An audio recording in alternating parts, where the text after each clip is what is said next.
Director Yoon Hyejin stared at the stack of diplomatic requests covering her desk. In the 3 months since the Galactic Council officially recognized humanity as a cooperative apex predator species, her office had received over 200 formal applications for alliance agreements.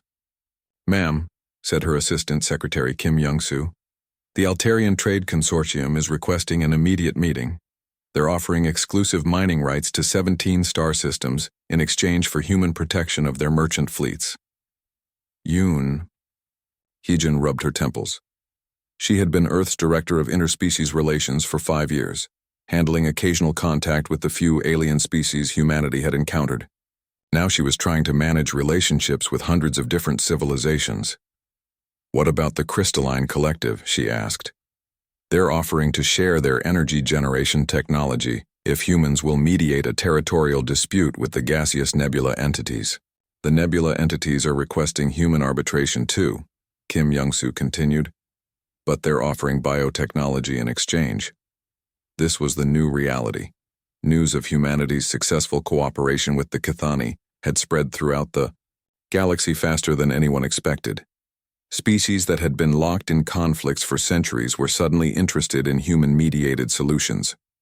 "The problem," Yoon Hyejin told her staff during their morning briefing, "is that everyone expects us to solve their problems. They think because we're apex predators who chose cooperation, we can make everyone else cooperate too." Her chief analyst, Dr. Ryu Taehyung, looked up from his datapad. "Actually, ma'am, I think that's exactly what's happening, but not in the way they expect." "Explain." "Most of these conflicts exist because both sides are afraid of losing to the other. But if humans guarantee the security of both sides, they can negotiate from a position of safety instead of fear." Yoon Hyejin considered this. "So we're not just mediating disputes, we're providing security guarantees that make negotiation possible." "Exactly. And that's why everyone wants to ally with us. They get access to apex predator protection without having to submit to apex predator domination." This insight proved crucial when the Drakmori delegation arrived at Earth. The Drakmori were living legends in galactic civilization. They were ancient, powerful, and had been the undisputed apex species for over 100,000 years. They looked like classical European dragons, massive, winged, covered in scales that shifted color with their emotions. Each individual Drakmori was easily 50 feet long and possessed intelligence that made most other species seem primitive. When High Patriarch Vexmore's ship entered Earth's solar system, every human military installation went on high alert. This wasn't a diplomatic visit. It was an inspection by the galaxy's ultimate apex predator. President Lee Kyung-min met with his Security Council in the underground command center beneath Seoul. "What do we know about Drakmori intentions?" he asked. General Park Seong-hyun, Earth's top military commander, looked grim. "Intelligence suggests they're concerned about humanity's rapid rise in galactic politics. Some factions want to test our strength directly.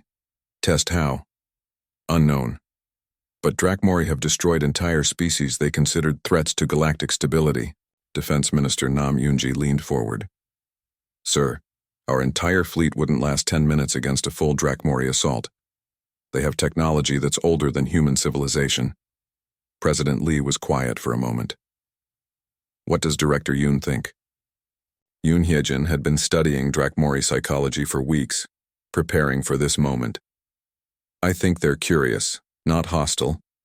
Drakmori have been apex predators for so long that they've never encountered true equals. They want to understand what we represent. And what do we represent? Change.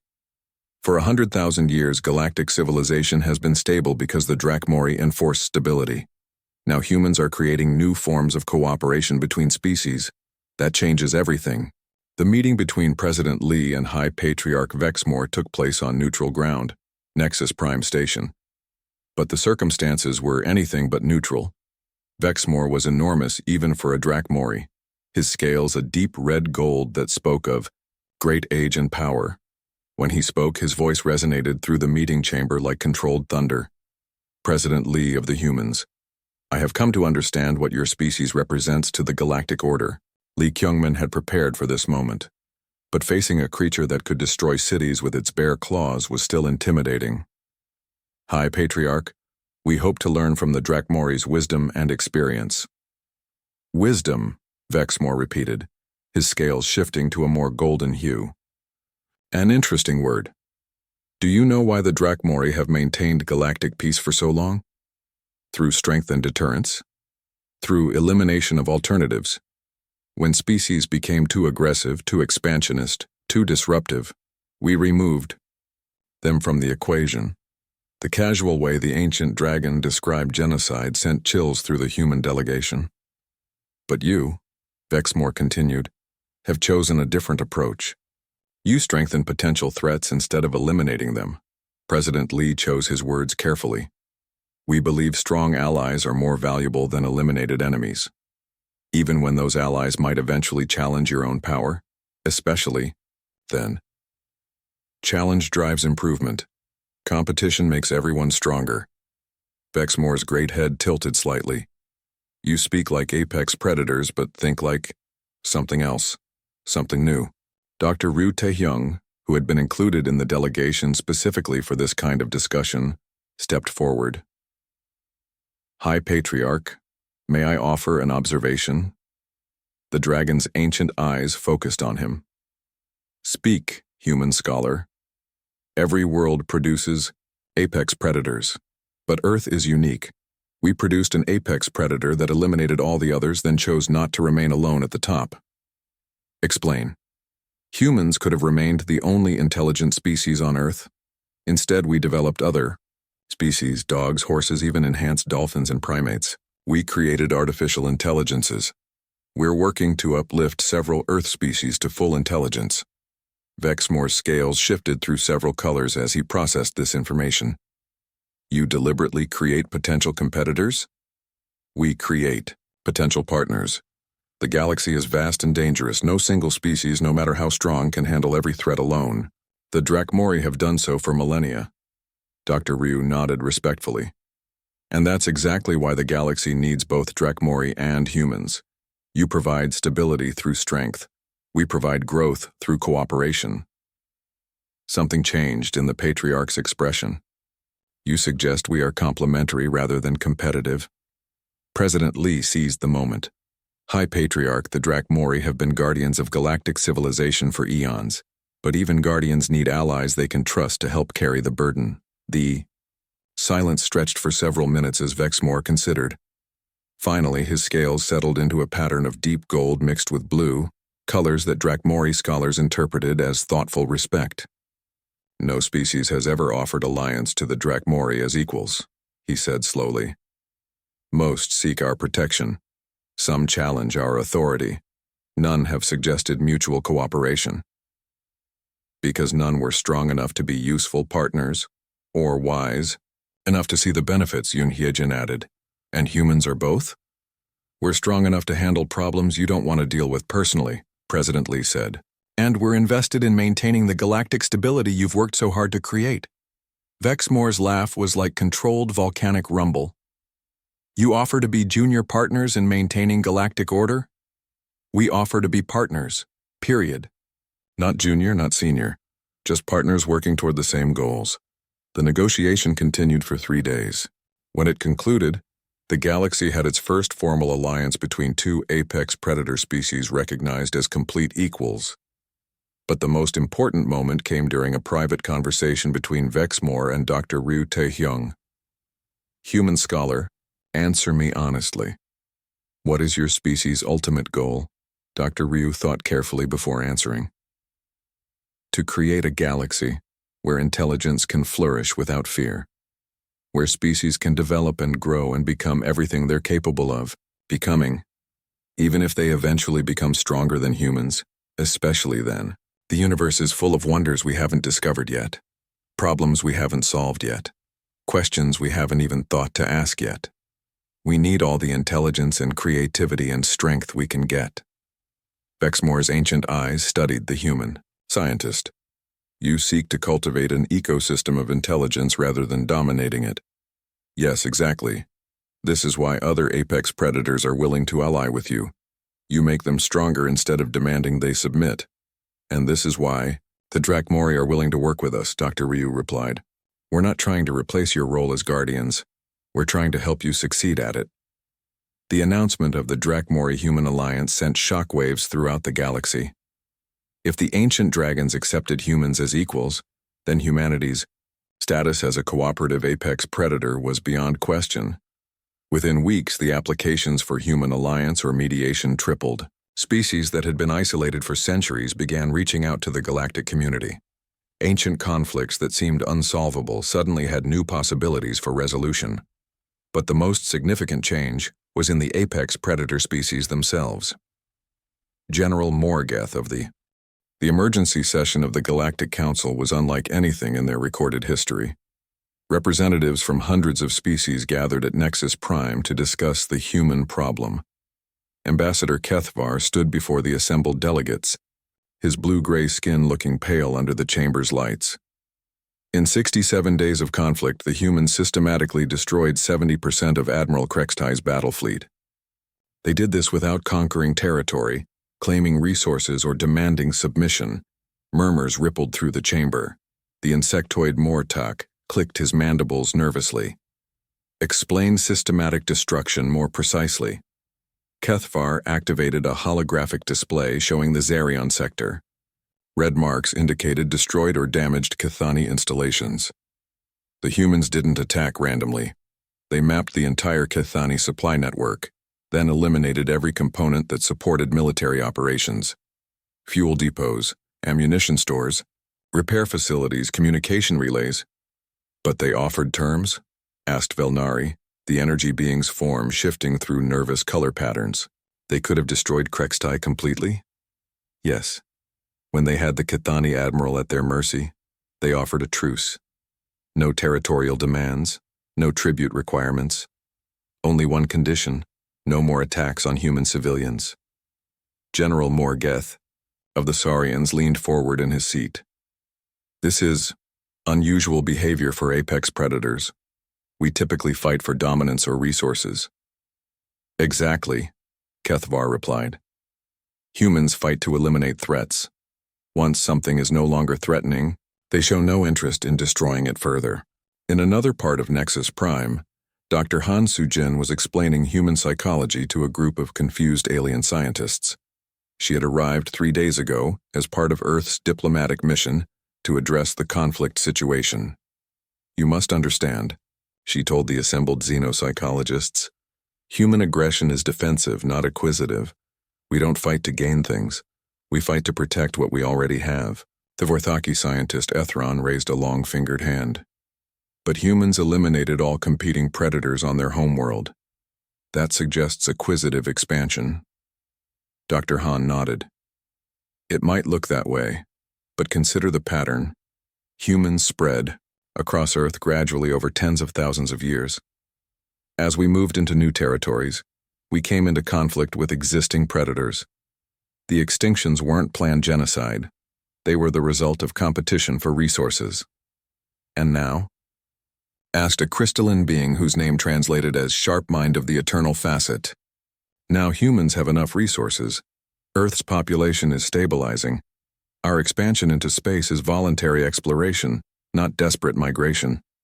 We're not running from anything or competing for survival anymore. This concept seemed to puzzle many of the aliens. Most apex predator species continued expanding until they met stronger opposition. The idea of voluntary limits was foreign to them. Meanwhile, in the council chamber, Ambassador O. J. Huan was facing hostile questions from representatives of military species. Your species attacked the Kithani without provocation, accused war leader Jektar of the Militarist Alliance. You destroyed their ships and installations across multiple star systems. O. J. Huan remained calm. The Kithani attacked our civilian colony without warning. They killed over 400 non-combatants, including children. Under any reasonable definition, they provoked the conflict. But your response was disproportionate, Jektar insisted. You destroyed military assets worth billions of credits. We responded proportionally to the threat, O. J. Huan replied. The Kithani demonstrated they could and would attack human civilians. We eliminated their ability to repeat such attacks. And if they rebuild their fleet, Then we'll eliminate it again if they use it to threaten our people. The chamber fell silent. The casual way the human ambassador described destroying an entire military fleet disturbed many of the delegates. But Admiral Krextai himself was also present, speaking to the council via hologram from his remaining flagship. The proud Cathani war leader looked different now, older, more thoughtful. I have fought wars across 17 star systems, he told the assembly. I have defeated species that outnumbered me 10 to 1. I have never encountered an enemy like humanity. Elaborate, requested Morgoth. Krextai's scarred face showed grudging respect. Most apex predators fight for dominance. They want to prove their strength, claim territory, establish hierarchy. Humans fight to solve problems. Problems? Velnari asked. My attack on their colony was a problem to be solved. They solved it by removing my ability to attack again. When I was no longer a problem, they offered alliance instead of destruction. The Kithani admiral paused, choosing his words carefully. I tested their strength, expecting either submission or territorial combat. Instead, they diagnosed the strategic situation, developed a comprehensive solution, and implemented it with perfect coordination. And now? Morgoth asked.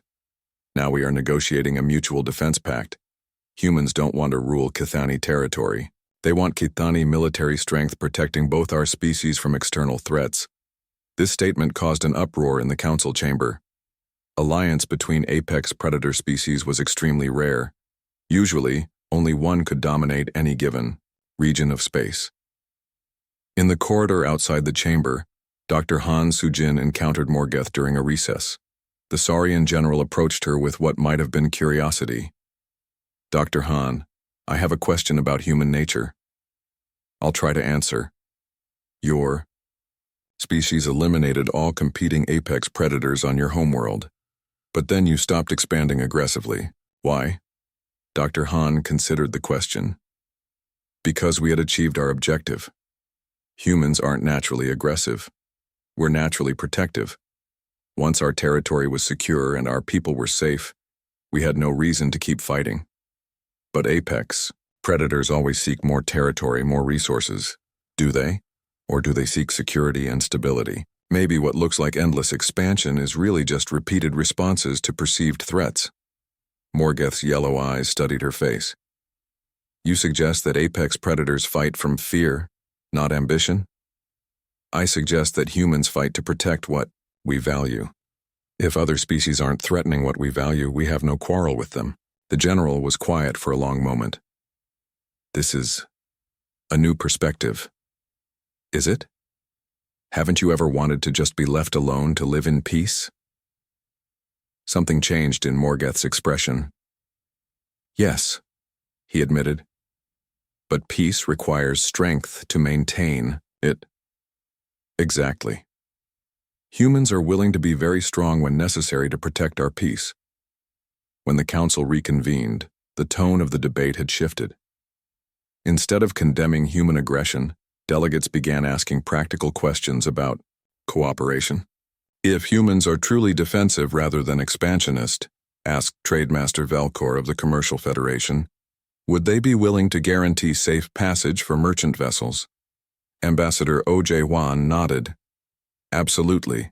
Humans believe free trade benefits everyone. We would be happy to help protect commercial shipping. Even from piracy? Asked another delegate. Especially from piracy. Pirates threaten civilian vessels. Protecting civilians is something humans take very seriously. Builder Prime Construct of the Engineering Guild raised a technical question. Human military technology appears very effective. Would you share defensive technologies with allied species? We would consider it, O.J. Juan replied. In exchange for technologies that would benefit human development. For the first time in the session, delegates began to see opportunities, instead of threats.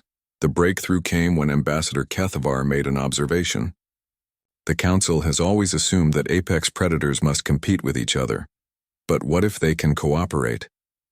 Impossible, declared Jektar. Apex predators are territorial by nature. Are they? Kethavar challenged. Or do they just need to be certain their territory is secure? If humans guarantee they won't expand into Kithani space and Kithani guarantee they won't attack human civilians, both species get what they really want. Admiral Krextai's image nodded agreement. This is exactly what we have negotiated. Humans help us defend our territory from external threats. We help them protect their colonies from raiders. Both species benefit. Morgoth leaned back in his seat, thinking. A mutual defense pact between apex predators. The combined military strength would be considerable. Consider the implications, Dr. Hahn added from the observation gallery. Apex predators working together instead of fighting each other. The stability this could bring to the galaxy. The session continued for several more hours, but the outcome was becoming clear. Instead of condemning humanity, the Council was beginning to see them as a solution to long-standing problems. When the final vote was taken, the resolution passed by a significant margin. Humanity would be welcomed as a full member of the galactic community, with the same rights and responsibilities as other apex predator species. But more importantly, the Council established a new category: cooperative apex predators. Species that were strong enough to defend themselves but willing to work with others for mutual benefit. As the delegates filed out of the chamber, many were already planning diplomatic missions to Earth. They wanted to explore what other cooperative arrangements might be possible. Admiral Krextai remained on his hologram connection, speaking privately with Ambassador Ojewan. Your species has taught mine something valuable.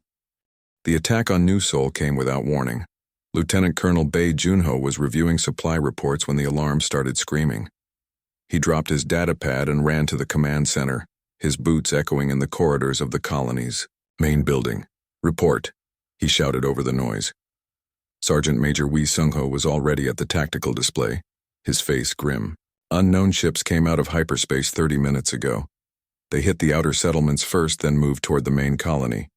Military formation, coordinated attack. Bei Junho studied the display. 12 red dots showed enemy ships in orbit around New Sol. 3 more showed ships that had landed and were deploying ground forces. Casualties? He asked. Still coming in. Outer Farm Station 7 is gone. Mining Complex 3 isn't responding. Estimate 400 civilians dead or missing. The colonel's jaw tightened. New Sol was a peaceful colony, mostly farmers and miners with their families. They had a small security force, but nothing designed to fight off a military assault. Any communication from the attackers? He asked. No, sir. They just started shooting. Through the command center's windows, Bei Junho could see explosions lighting up the night sky. Alien ships were bombing civilian targets with precision strikes. This wasn't random violence. It was systematic destruction designed to terrorize and break resistance. Sir, called communications specialist Park Hyojin from her station. I'm getting fragmentary signals from the orbital defense platform. The attackers are Kithani. I recognize their ship signatures from the intelligence briefings. Bei Junho felt a cold anger settling in his chest. The Kithani were one of the apex predator species the Galactic Evaluation Committee had mentioned. They controlled a large territory on the other side of the galaxy and had a reputation as fierce warriors. Why are they attacking us? Wee Sung-ho asked. The colonel had a suspicion, but he kept it to himself. 3 months ago, humanity had been classified as an apex predator species. Maybe the Kithani wanted to test that classification. Maybe they wanted to see if humans would fight back or submit. They were about to get their answer.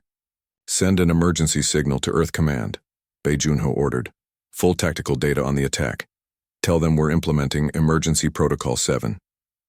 Park Hyojin looked surprised. Protocol 7 was total war authorization. It meant the colony was fighting for survival and would use any means necessary. Sir, shouldn't we try to negotiate first? Maybe this is a misunderstanding. No, the colonel said firmly. Look at the attack pattern. They're targeting civilians first. This isn't a misunderstanding. This is a test of strength. The ground shook as another explosion hit nearby. Through the tactical display, they could see Kithani ground forces moving toward the main colony. The aliens looked like humanoid lizards, heavily armored and carrying advanced weapons. How long? Until Earth reinforcements arrive? Wee Sung-ho asked. 6 days minimum, Bae Jun-ho replied. We need to survive until then. But survival wasn't what the colonel was planning. As he studied the tactical situation, his mind was already working on something else entirely. The Cathani had made a mistake. They had attacked human civilians. That changed everything. Park, get me a secure line to Captain Song Ariam on the Ghost Tiger. The stealth ship Ghost Tiger had been on patrol in a nearby system when the attack began. Captain Song Ariam appeared on the communication screen, her face showing controlled anger. I see the situation, Colonel. My ship is already moving toward New Seoul. Negative, Captain. I have different orders for you. Song Ariam looked surprised. Sir? Bae Jun-ho leaned closer to the screen. I want you to track the Cathani ships when they leave. Follow them home. The captain's eyes widened with understanding. You want to know where they came from? I want to know everything about them, their bases, their supply lines, their command structure. Everything. That could take weeks, sir. What about the colony? The colony will hold. But when Earth Command arrives, I want them to have targets. This was thinking like an apex predator. The Cathani expected humans to either surrender quickly or fight a desperate defensive battle. They didn't expect humans to immediately start planning a counterattack. The battle for New Seoul lasted 18 hours. The Cathani were skilled warriors, but they fought like traditional apex predators. They struck hard and fast, expecting quick victory through superior force. When the humans didn't collapse immediately, the aliens seemed confused. Bae Jun-ho had served in 3 different conflicts before being posted to New Seoul. He knew how to fight against superior numbers and technology. The key was to make the enemy pay for every advance while protecting your own forces for the counterattack.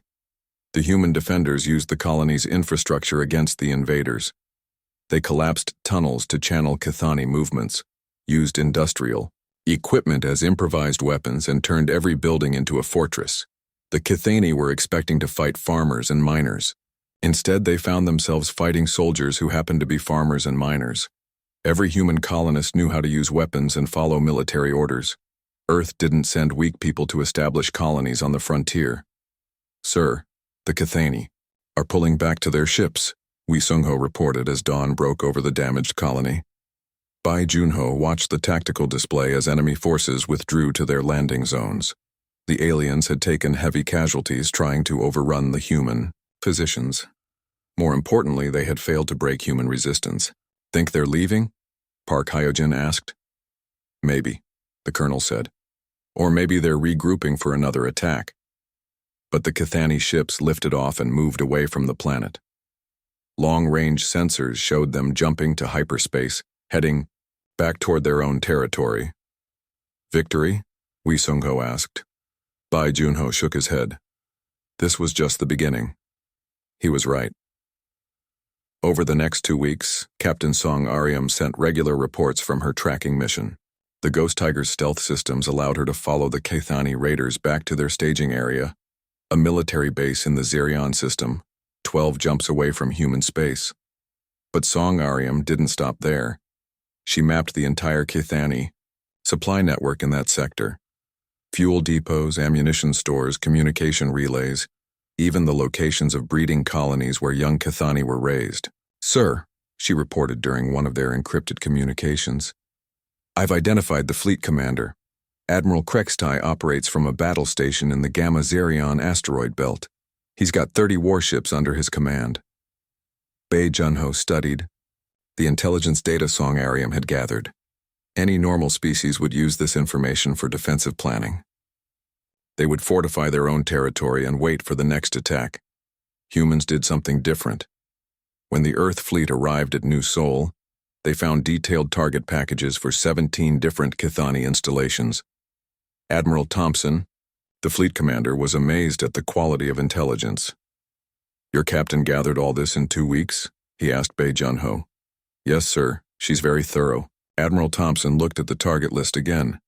Colonel, this isn't defensive intelligence, this is an invasion plan. Yes, sir.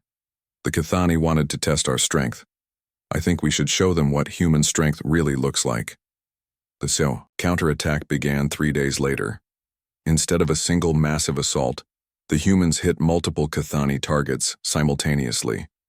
They didn't just attack military installations, they went after the entire support network that made Cathani military operations possible. Fuel depots exploded in brilliant fireballs. Communication relays went silent. Supply ships carrying food and ammunition to Cathani fleets simply disappeared. The Cathani had expected either submission or a defensive war. They weren't prepared for humans who fought like a pack of wolves, coordinating attacks across multiple star systems while targeting the enemy's ability to sustain operations. Admiral Krextai found himself fighting an enemy he couldn't understand. Every time he moved ships to protect one target, the humans would hit 3 others. When he tried to trace the attacks back to their source, he found only empty space where human ships had been. How are they doing this? He demanded of his intelligence officers. They're a young species with primitive technology. How are they defeating our forces? The answer was simple, though Krextai didn't understand it yet. Humans didn't just fight with weapons and ships. They fought with patience, planning, and the absolute determination to eliminate threats completely. The Cathani thought like individual predators competing for territory. Humans thought like a pack working together to bring down dangerous prey. After 6 weeks of steady losses, Admiral Krextai finally understood what he was facing. The humans weren't trying to win territory or capture resources. They were systematically destroying his ability to threaten them ever again. For the first time in his military career, Krextai felt something he had never experienced before. He felt hunted.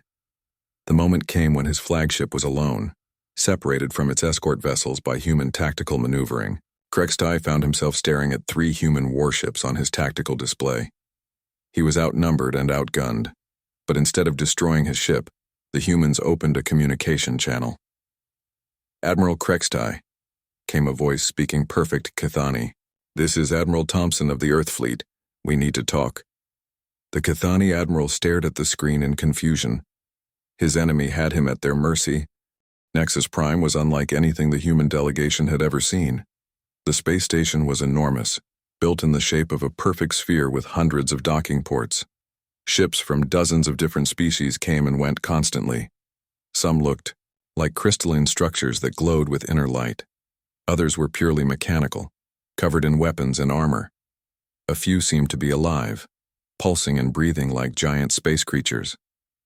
Engineer Kim Do-hyun pressed his face against the transport shuttle's window as they approached. "Look at the size of that thing," he whispered to diplomat Choi Min-seo, who sat beside him. "It must be 50 kilometers across." Choi Min-seo was trying to stay calm, but her hands shook slightly as she reviewed her notes. She had been chosen to represent humanity in these talks because of her skill at negotiation. But how do you negotiate with aliens when you don't know what they want? Captain Lee Hyun sat across from them, wearing his best dress uniform.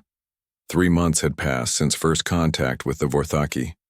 In that time, Earth's governments had worked frantically to choose the right people for this meeting. The future of humanity might depend on how well they performed in the next few days. "Remember," Lee Hyun said as their shuttle docked with the station, "we're here to be evaluated. They want to understand what kind of species we are. Just be yourselves, but be careful. We don't know what they consider dangerous." The airlock opened and they stepped into Nexus Prime. The first thing that hit them was the smell. It wasn't bad, just alien, like ozone mixed with flowers and something metallic. The air felt thicker than Earth normal, and gravity was slightly heavier.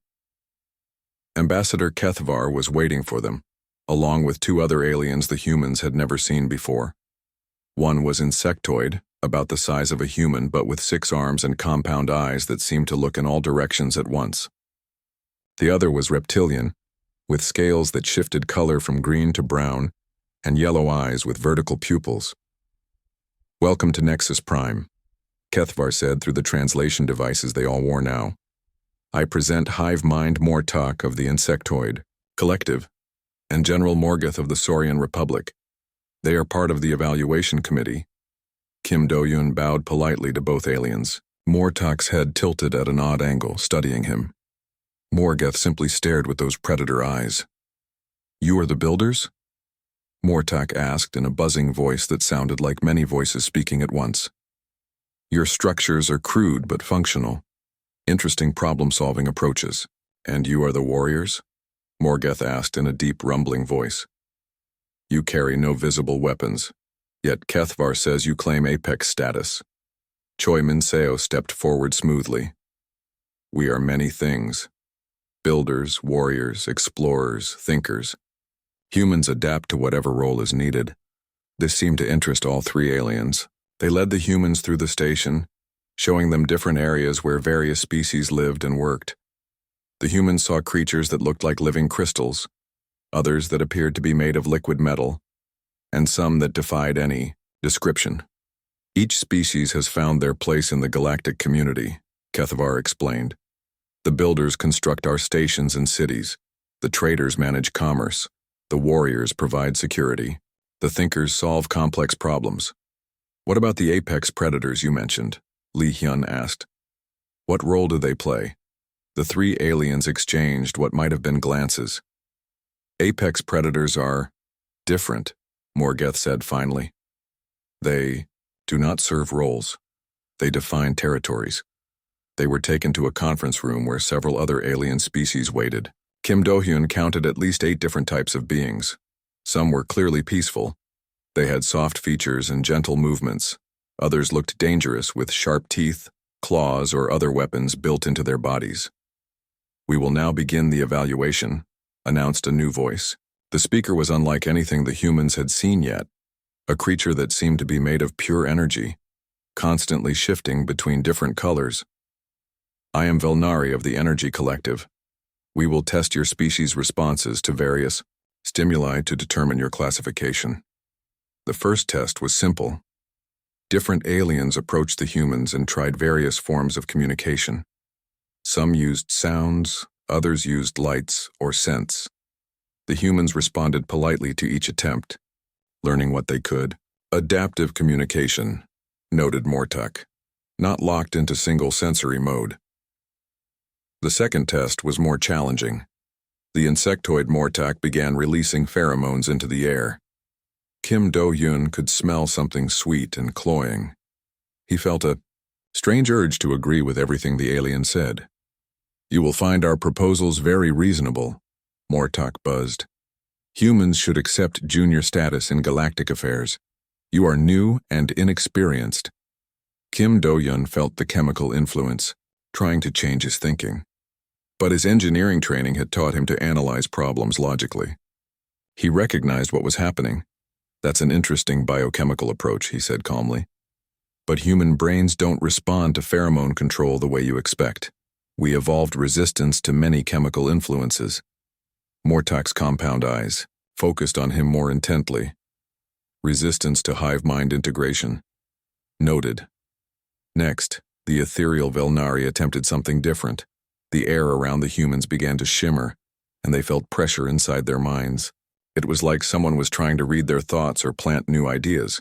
Choi Min-seo had trained in meditation and mental discipline. She built walls in her mind, compartmentalizing her thoughts. "We appreciate your interest in human psychology," she said, "but our minds are private. We don't share thoughts involuntarily."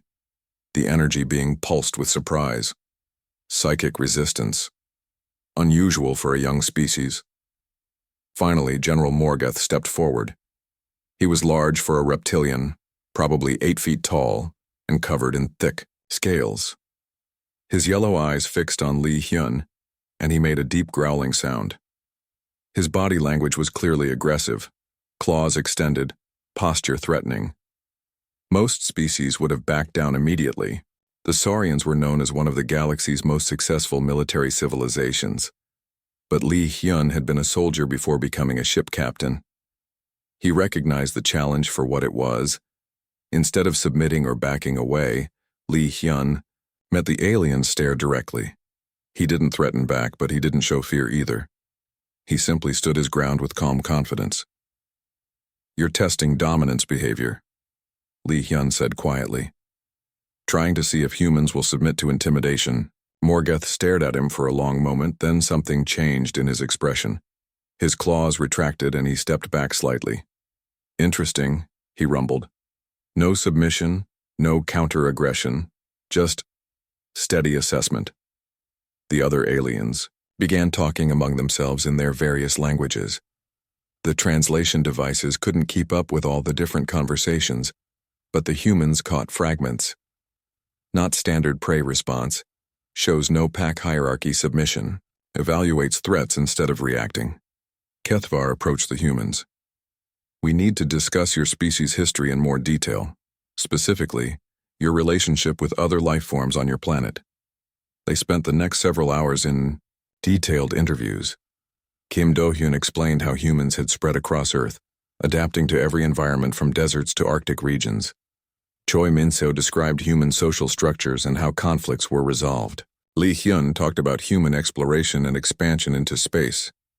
But it was when they discussed Earth's extinct species that the aliens became most interested. Mammoths, cave bears, giant ground sloths. Dr. Park's recorded data listed dozens of species. Most of the large predators and megafauna went extinct after humans spread across the planet. "Did humans hunt these creatures?" Morgoth asked. "Some of them," Lee Hyun admitted. "Early humans were hunter-gatherers. They hunted for food and to eliminate threats." "All of them?" Velnari pressed. "Your species eliminated all competing apex predators?" Kim Do-hyun tried to soften the impact. "It wasn't intentional genocide. Climate change played a role. Human expansion just happened to coincide with natural extinctions." But Morgoth was staring at the humans with new understanding. "No," he said slowly. "I have seen this pattern before. On my own world, before we became spacefaring. One species rises to dominance by systematically eliminating competition." The room fell silent. All the aliens were now looking at the humans differently. "You didn't just survive on a dangerous world," Morgoth continued. "You conquered it. Every other large predator on your planet is either extinct or domesticated. That is not coincidence. That is systematic apex dominance." Choi Min-seo felt the need to defend her species. "But we also preserve species. We have zoos, nature reserves, conservation programs. Because you choose to," Morgoth said. "That is the mark of a true apex predator. You eliminate what threatens you and preserve what serves your purposes." The general turned to the other committee members. "I have fought wars across a dozen star systems. I have seen species that never knew defeat until they met superior force. But I have never seen a species that looks at everything as either ally, tool, or target to eliminate." "What are you saying?" Lee Hyun asked. Morgoth's yellow eyes met his. "I am saying that your species has the same look in their eyes that I see in my own reflection.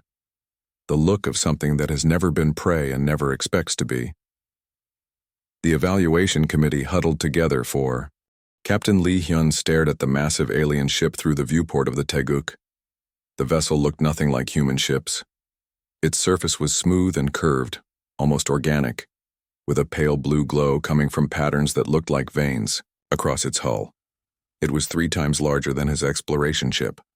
"Sir, they're sending another message," said Communications Officer Yu Min-soo from his station. "Same as before, they want to talk." Lee Hyun nodded slowly. 3 days ago, his ship had detected this alien vessel near Jupiter's moon Europa. At first, both ships had simply watched each other from a distance.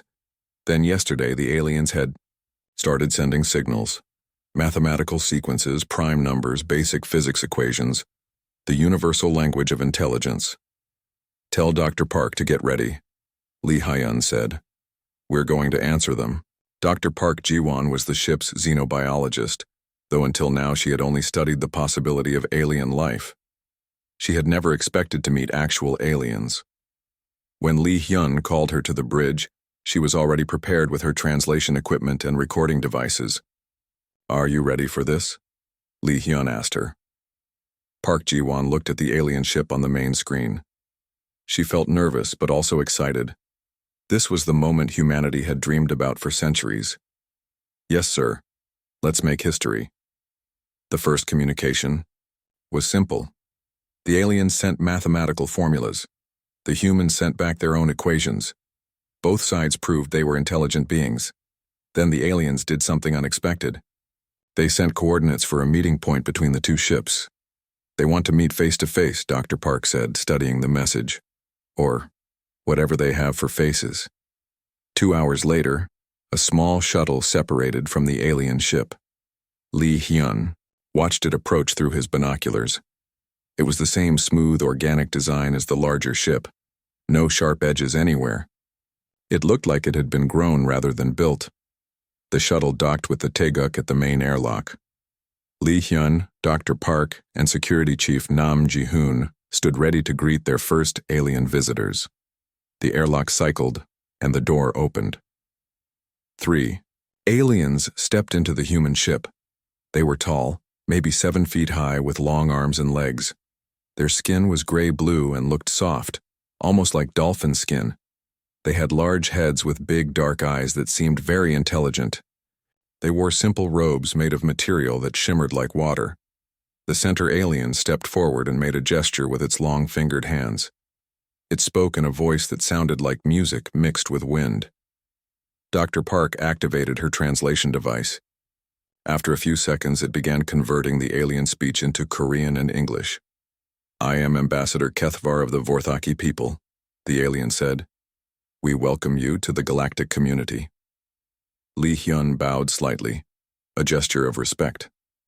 "I am Captain Lee Hyun of the human vessel Taeguk. This is Dr. Park Ji-won, our scientist, and Chief Nam Ji-hoon, our security officer. We are honored to meet you." Kethvar's large eyes studied the humans carefully. "We have traveled far to meet your species. The Council of Worlds sent us when your signals were detected. We evaluate new species to understand their nature." Dr. Park stepped forward. "We're very interested to learn about other intelligent life. How many species are there in this galactic community?" "Many thousands," Kethvar replied. "Some are builders, some are thinkers, some are traders. Each species has its place in the great community." As they talked, Dr. Park noticed something interesting. The other two aliens kept looking around nervously. They stayed close to their ambassador and seemed ready to run at any moment. But Kethvar appeared calm and confident. "Would you like to see our ship?" Lee Hyun offered. Kethvar agreed, and the humans gave the aliens a tour of the Taeguk. They showed them the bridge, the laboratories, the living quarters. The aliens were very interested in human technology, but they also seemed surprised by some things. In the laboratory, Dr. Park showed them examples of Earth life, pictures of animals, plants, and microscopic organisms. The aliens studied everything carefully. "Your world has much diversity," Kethvar observed. "Many different forms of life." "Yes," Dr. Park said proudly. "Earth has millions of species, from tiny bacteria to huge whales. We humans share our planet with many other creatures." Kethvar looked at a picture of a lion hunting zebras. "These creatures with the large teeth, they are predators?" "Yes, that's a lion.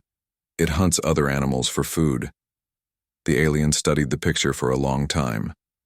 "And humans? Where do humans fit in this food chain?" Dr. Park smiled. "We're at the top. Humans are apex predators. We don't have any natural enemies that hunt us." Something changed in Kethvar's expression.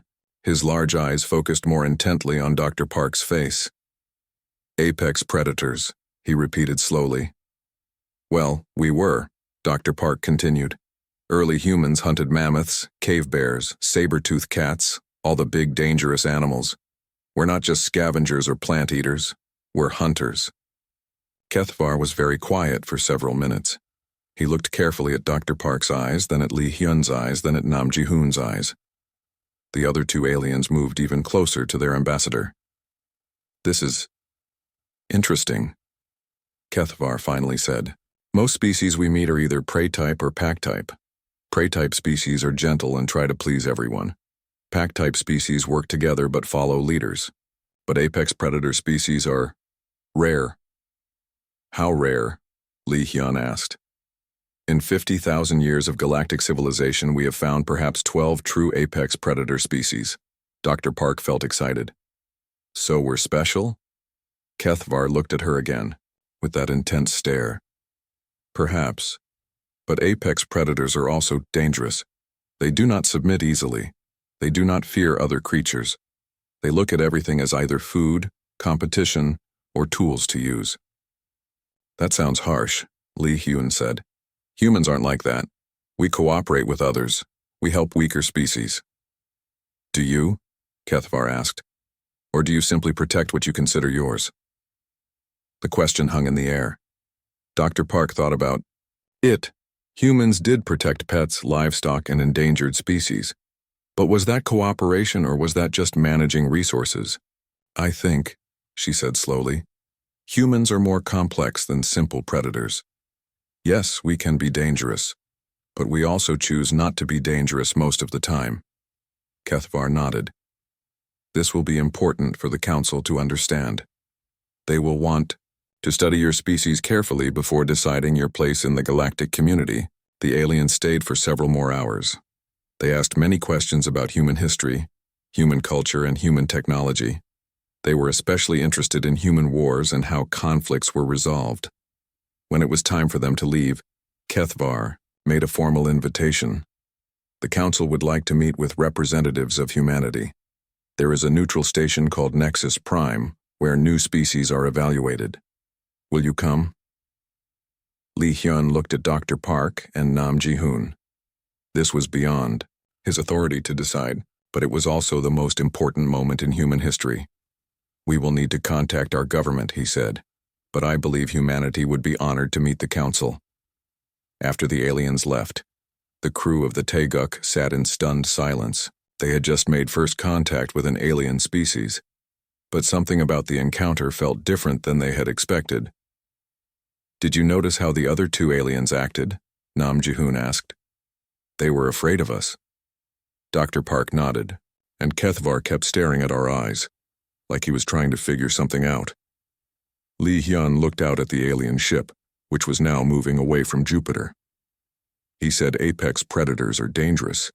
Maybe they're worried about what kind of species we really are. Dr. Park thought about all the questions the aliens had asked, about hunting, about wars, about how humans had spread across their planet and eliminated competition. Maybe they should be worried, she said quietly. The three humans watched the alien ship disappear into hyperspace, heading back to report to their council. Soon humanity would have to prove what kind of species they really were. Li Hyun began composing his report to Earth Command. How do you explain to your entire species that they might be something the galaxy fears? Outside the viewport, Jupiter continued its ancient orbit, unaware that everything had just changed for the small blue planet orbiting a yellow star not far away. Commander Nam Yunwoo stood on the bridge of the Unity, watching the most incredible sight in galactic history unfold before him. 50 ships from 12 different species hung in formation around his command vessel. Cathani battle cruisers with their aggressive angular designs flew alongside elegant Drakmori bioships that looked like living creatures. Saurian heavy destroyers worked in coordination with crystalline Velnari energy vessels that glowed like captured stars. Sir, reported Tactical Officer Lee Sujin, all ships report ready for hyperspace jump to the target zone. The target zone was the Andromeda interface, the point where extragalactic invaders had first broken through into their galaxy 3 months ago. The Void Swarm, as they were called, consumed everything in their path. Entire star systems vanished into their dark ships, leaving nothing behind but empty space. This was the first time in galactic history that multiple apex predator species had assembled a joint military force. The Guardian Council had been tested by minor threats before, but nothing like this. Commander, came a voice through the communication system. Admiral Krextai of the Kithini appeared on the main screen, his scarred features showing grim determination. My ships are ready to engage. The Void Swarm will learn why apex predators are not prey. A second channel opened, showing General Morgeth of the Saurians. Human Coordinator, my forces await your tactical assessment. Nam Yunwoo felt the weight of responsibility. He wasn't the strongest commander present or the most experienced, but the Guardian Council had chosen him to coordinate this fleet because humans had proven they could think beyond individual species' interests. All ships prepare for jump. Remember, we're not just representing our individual species today. We're showing the galaxy what apex predators can accomplish when they work together. The jump to hyperspace was perfectly synchronized. 50 ships from 12 species entered hyperspace as one unit and emerged at the interface in perfect formation. Nam Yunwoo had spent months drilling these maneuvers, teaching alien commanders to think like a pack instead of individual predators. What they found at the interface was worse than anyone had imagined. The Void Swarm ships were massive, each one the size of a small moon. They were perfectly black, absorbing all light and energy that touched them. Hundreds of these vessels moved through space like a plague, systematically dismantling everything they encountered. Tactical analysis, Nam Yunwoo ordered. Sir, Lee, Sujin reported. The swarm ships appear to be converting matter directly into energy. They're not just destroying, they're consuming. Everything they touch becomes part of their fleet. This was why no single species could stop them. Traditional, military tactics were useless against an enemy that grew stronger by consuming your attacks. Fleet Admiral Shin Yunho to all ships, came a voice from Earth Command. The Admiral's face appeared on screens throughout the multi-species fleet. Intelligence suggests the swarm has a distributed consciousness. No central command structure. We can target. Admiral Krextai's voice crackled over the communication network. Then we destroy them all at once. Negative, Nam Yunwoo said firmly. That plays to their strength. They want us to attack directly so they can consume our energy and use it against us. Then what do you suggest, human coordinator? General Morgeth asked. Nam Yunwoo had been studying the tactical problem for weeks. The Void Swarm was like a disease. It grew by consuming healthy tissue. But what if, instead of fighting the disease directly, you changed the environment to make it impossible for the disease to survive? We don't fight them, he said. We starve them. The battle plan was unlike anything the galaxy had ever seen. Instead of direct assault, the multi-species fleet began a complex dance around the Void Swarm.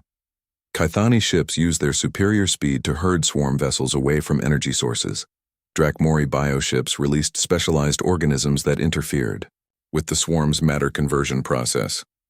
Saurian heavy weapons created gravitational distortions that prevented swarm ships from feeding on stellar energy. Human coordination vessels like the Unity managed the entire operation, ensuring that 12 different species with 12 different fighting styles worked as a single, coordinated organism.